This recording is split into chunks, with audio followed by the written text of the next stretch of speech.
Assalamu alaikum. This is Shahrukh Mujumdar welcoming you all to the English news from Btv-Chattogram. Let's begin with the headlines. Canadian parliamentary delegation calls on Chief Advisor Professor Mohammad Yunus, aiming at further strengthening bilateral trade cooperation.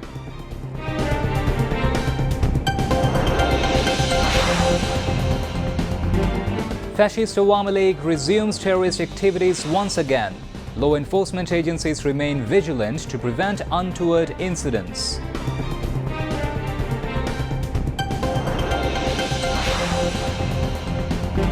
ICD adjourns testimony of final witness in case against former DMP Commissioner Habibur Rahman and 7 others over Chankarpul killing till tomorrow.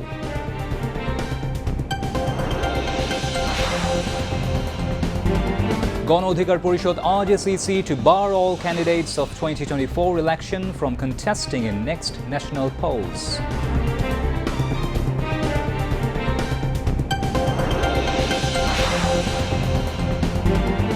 EU ambassador holds meeting with BNP Secretary General. It's government's responsibility to take effective measures for stopping ongoing violence, says Amir Khusru Mahmoud Chaudhry. Prices of most commodities decreasing in wholesale market of Khatunganj in Chattogram.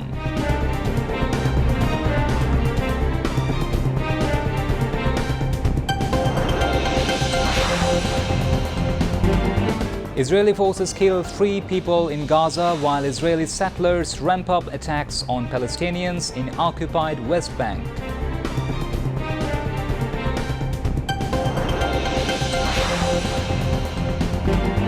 And Bangladesh lead by 52 runs against Ireland at end of second day of first test in Sylhet.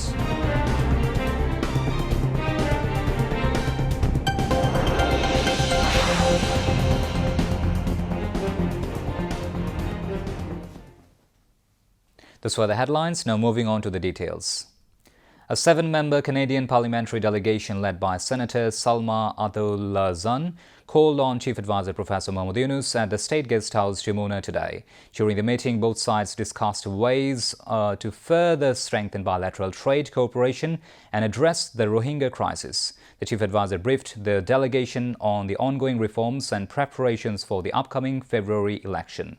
He said the government is now preparing for the election, which will be a historic moment for the nation. He also thanked Canada for its steadfast support for the Rohingya community. Senator Salma Atul-Zan said she would make a statement on the Rohingya crisis and reaffirmed Canada's commitment to supporting the displaced community. The delegation also included MP Salma Zahid, Scarborough Centre Dun Valley East Liberal, Samir Zubairi, Parliamentary Secretary to the Minister of Diversity, Inclusion and Persons with Disabilities, and members of the Standing Committee on Foreign Affairs and International Development, Mahmouda Khan, Global CEO of Human Concern International, Masum Mahbub, CEO of Human Concern USA, Ahmed Atiyah, CEO of Gestalt Communications, and Usama Khan, CEO of Islamic Relief Canada. MP Samir Zubairi noted Canada's interest in diversifying trade relations with Bangladesh. During the meeting, both sides discussed potential trade opportunities in the garments, agriculture and other sectors, emphasizing the scope for expanding Canadian investment in Bangladesh's growing export industries. National Security Advisor Khalilur Rahman and Senior Secretary on SDG Affairs Lamia Murshid were also present at the meeting. After being ousted from power in the mass uprising, the fascist Awami League, whose activities are now banned, has reportedly become involved in terrorist activities once again. In the capital, the group has allegedly attempted to create public panic by detonating crude bombs and setting fires in isolated incidents. However, law enforcement agencies and the general public remain vigilant to prevent such acts of terror. The court has set November 13th as a date for delivering the verdict in the crimes against humanity case against fascist Sheikh Hasina and her associates. Following this announcement, the banned party has allegedly been trying to spread fear across the country, including in the capital, to obstruct the upcoming verdict. The group has also threatened to isolate Dhaka from the rest of the country. According to police sources, regular drives and enhanced intelligence surveillance are underway to curb the banned Awami League's terrorist activities. DMP Deputy Commissioner Shongbad said that alongside law enforcement agencies, BNP, Jamaat, NCP, July Revolution members and the general public are also active in countering these terrorist acts. June 4, 2004 marked the final days of the BNP-Jamaat alliance government. Breaking away from traditional protest programs, the Awami League set fire to a BRTC double-decker bus at Shongbad. In the blazing flames fueled by gunpowder, 11 passengers were burned to death instantly. From that incident, the era of arson terrorism began in the country. On August 5, 2024, the fascist Awami League government fell amid a mass uprising of students and the public. Fascist Sheikh Hasina fled the country and took refuge in India. From Delhi, she has been conspiring to instigate acts of sabotage across Bangladesh. Acting under her instructions, Awami terrorists have been carrying out arson attacks in various parts of the country. Tomorrow, November 13th, the International Crimes Tribunal is scheduled to announce the verdict in the case against Sheikh Hasina for crimes against humanity. Ahead of this verdict, Awami terrorists have been throwing crude bombs, setting buses on fire, killing people and organizing sudden processions in several areas. However, law enforcement agencies have already taken a strict stance to combat these acts of sabotage. Officials have confirmed that police remain vigilant to ensure the safety of people and property. Meanwhile, to prevent any untoward incidents, police have increased surveillance across the country, including in the capital. Checkposts have been set up at various key points in the city. The International Crimes Tribunal has adjourned until tomorrow the testimony of the final witness in the case filed against former DMP Commissioner Habibur Rahman and 7 others over the killing of 6 people, including martyr Anas, at Shankarpur in Dhaka during the July mass uprising. At Tribunal 1, the 15th day of witness examination in the case began in the afternoon. Earlier, over 14 days, the tribunal completed the testimony of 24 witnesses in the case. Meanwhile, the International Crimes Tribunal 1 has directed the submission of investigation reports by January 12th in the case of the killing of Hifazat-e-Islam activists during their rally at Shapla Chattor in Motijhil on May 5, 2012. Against Sheikh Hasina, Ziaul Ahsan and 7 others. In another case, the same tribunal has also ordered the submission of an investigation report by January 12th against former Member of Parliament ABM Fazle Karim Chaudhary and others over the killing of 11 people, including Chhatrodal leader Wasim in Chattogram during the July mass uprising. In addition, the 12th day of the witness examination is underway at Tribunal 2 in the Crimes Against Humanity case over the killing of Abu Said, the first martyr of the July mass uprising in Rangpur against former Vice-Chancellor of Begum Rokeya University, Hasibur Rashid, and 30 others. The hearing began in the morning at the judicial panel of the 3-member International Crimes Tribunal, chaired by Justice Muhammad Nazrul Islam Chaudhary. During the first half of the day, the tribunal recorded the deposition of the 14th witness, Sub-Inspector Ashraful Islam. Earlier, over 11 days, the tribunal had heard the testimonies of 12 out of 62 witnesses in the case. The trial began on August 28th with the deposition of martyr Abu Said's father, Muqbul Hussain. Of the 30 accused, 6 are in custody, while the remaining 24 are absconding. Early in the day, 27 accused in crimes against humanity and enforced disappearance cases were produced before the tribunal. Gon Adhikar Porishod has urged the Election Commission to take measures to bar all candidates who participated in the 2024 election and collaborators of Awami fascism from contesting in the upcoming national polls. Party's General Secretary Rashid Khan made the call today while speaking to reporters after a meeting with the Chief Election Commissioner at the EC office in the capital's Agargaon. He also demanded that no Awami leader or activist be allowed to contest as an independent candidate in the next election. Rashid Khan warned that allowing those who took part in the dummy election of 2024, including the Jatiyo Party and other allies of the 14-party alliance, to run again would destabilize the country. If Awami League men are allowed to run as independent candidates, they will try to foil the upcoming election, he warned. European Union Ambassador to Bangladesh Michael Miller today held a meeting with BNP's Secretary-General Mirza Fakhrul Islam Alamgir at the party chairperson's Gulshan political office. BNP Standing Committee member Amir Khusro Mahmud Chaudhary joined Secretary-General Humayun Kabir and Organizing Secretary Shama Obaid were also present at the meeting. While speaking to reporters after the meeting, Amir Khusro said the discussion covered various issues including the current political situation, the upcoming national election and the expansion of trade relations. In response to a question about alleged acts of violence by the Awami League, Amir Khusro said there was no reason to believe that any party could disrupt the election through terrorism. It was the government's responsibility to take effective measures to stop ongoing acts of violence, he added. The prices of most commodities are decreasing in the wholesale market of Khatunganj in Chattogram.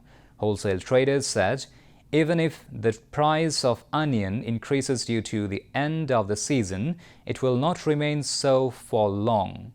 They said the price of onion will decrease when new onions enter the market. Besides, the price of edible oil is also stable. Wholesale traders said the price of daily necessities usually does not increase during the winter vegetable season.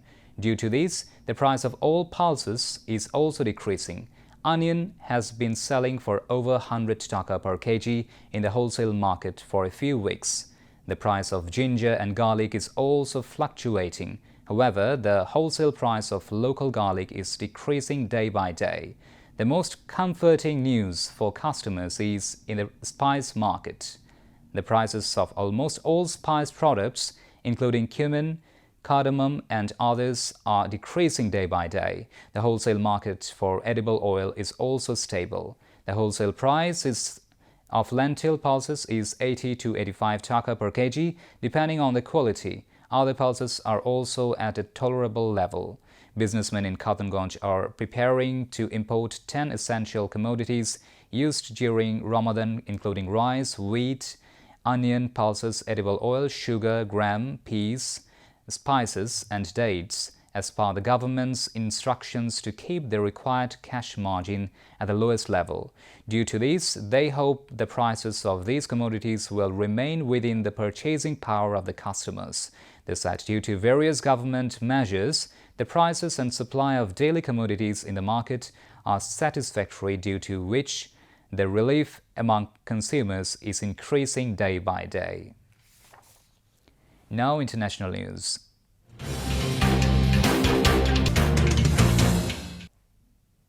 Israeli forces have killed at least 3 people in Gaza in 24 hours, according to Palestinian officials, as Israeli settlers in the occupied West Bank ramped up attacks on Palestinian villages. As Gaza's Ministry of Health confirmed on Tuesday the killings in 24 hours, the enclave's Civil Defense Agency said in a statement on Telegram that it had transferred the bodies of 35 unidentified Palestinians to Al-Shifa Hospital, where efforts will be made to confirm their identities. The death toll of Israel's war on Gaza has officially topped 69,000, with at least 69,182 Palestinians killed and 170,694 wounded since October 2023. Israeli forces have killed at least 245 Palestinians since the U.S.-brokered ceasefire went into effect on October 10th.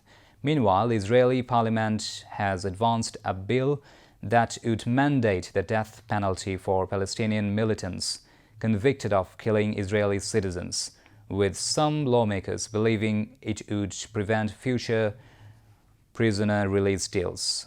In a vote held late on Monday, the first of several needed for the measure to become law, the bill passed with 39 in favor and 16 against out of 120 lawmakers. Far-right National Security Minister Itamar Ben-Gvir had called on all political factions to back the bill, which he has said was aimed at creating deterrence against Arab terrorism. The PLO, the Palestinian National Umbrella political group, condemned the vote, with Palestinian National Council Speaker Rowi Fatou calling the draft law a political, legal and humanitarian crime. The vote was also criticized by Hamas. There have been many controversies surrounding this year's COP30 conference since the beginning. The criticism of Brazil, the host country of this year's conference, does not seem to stop because, on the one hand, despite the slogan of saving the environment, Brazil has started the conference by cutting down 1 lakh trees in the Amazon. The trees had to be cut down during the construction of a 4-lane highway to make it easier for foreign delegates to travel. On the one hand, environmentalists' campaign and, on the other hand, deforestation have created intense anger around the world. 60% of the Amazon, a vast forest area bordering Peru, Colombia, Bolivia, Venezuela, Guyana, Suriname, Ecuador and French Guiana, is on Brazilian territory. This year's 30th Climate Conference, which began on November 10th, will continue till November 21st. The conference is expected to discuss reducing dependence on fossil fuels, financing forest conservation, climate economics and technology support, and reviewing the progress of the 2015 Paris Agreement. Turkish President Recep Tayyip Erdogan has set 19 bodies of the 20 soldiers on board a Turkish C-130 military cargo plane that crashed in Georgia, along with the aircraft's flight recorder had been recovered. The Turkish leader gave the update on the recovery efforts today at a meeting of provincial heads of his governing Justice and Development AK party in Ankara. Ongoing work at the crash site is being closely monitored and all necessary investigations will be done meticulously to clarify every aspect of the incident, Erdogan said, adding that search efforts were continuing to locate the remaining victim's body. The crash, Turkey's deadliest military incident since 2020, happened about 5 kilometers from the Georgia-Azerbaijan border on Tuesday after the aircraft took off from the Azerbaijani city of Ganja. Debris is seen at a crash site of a Turkish military cargo plane in Georgia's Singnahi municipality, close to the Azerbaijani border.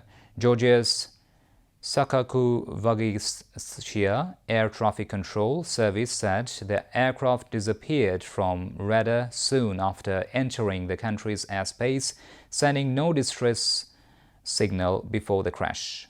Footage published by Azerbaijani media appeared to show the aircraft sending up a large cloud of black smoke into the sky after it crashed, leaving debris strewn across the ground.